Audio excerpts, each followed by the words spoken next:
everyone, welcome back to our YouTube channel Financiable. So today in this video I'm gonna show you how to download Wise app on your device. So to get started, let's open Play Store. Here search for Wise.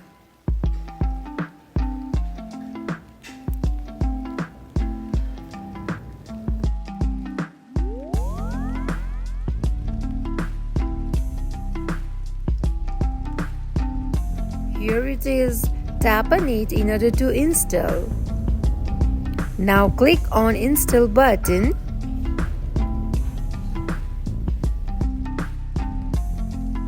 Now you have successfully installed Wise app. Open it by tapping on Open button.